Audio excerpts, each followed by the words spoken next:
কিভাবে আল্লাহর কাছে ক্ষমা চাইবেন।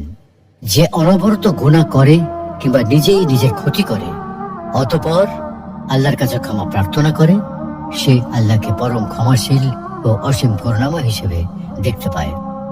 আসসালামু আলাইকুম ওয়া রাহমাতুল্লাহ। সুপ্রিয় দর্শক, মানুষ মাত্রই ভুল করে, কারণ মানুষের মাঝে জন্মগতভাবেই ভুল করার প্রবণতা রয়েছে, আর তাই কোনো মানুষই ভুলের ঊর্ধ্বে নয়। আর এ কারণেই বলা হয় প্রথম মানুষই প্রথম ভুলকারী। মানুষের এইসব ভুল হতে পারে মনের ইচ্ছায় কিংবা অনিচ্ছায়, তবে ভুল যেভাবেই হোক না কেন, কোনো কাজে ভুল করে সঙ্গে সঙ্গে আল্লাহর কাছে ক্ষমা প্রার্থনা করলে আল্লাহ তাআলা বান্দাকে ক্ষমা করে দেন। আল্লাহর ক্ষমার পরিধি কতটুকু বিস্তৃত! আসলে আল্লাহ রাব্বুল আলামিন হলেন গফুরুর রহিম, পরম ক্ষমাশীল, অতি দয়ালু। তিনি বান্দার ভুল ত্রুটি, পাপ তাপ, যাবতীয় অপরাধ ক্ষমা করে দেন। বান্দার উপর দয়া ও করুণা বর্ষণ করেন। বান্দা যখন আল্লাহর দ্বারস্থ হয়, তার কাছে ক্ষমা চায়, তখন তিনি তার ক্ষমা ও দয়ার হাত প্রসারিত করেন।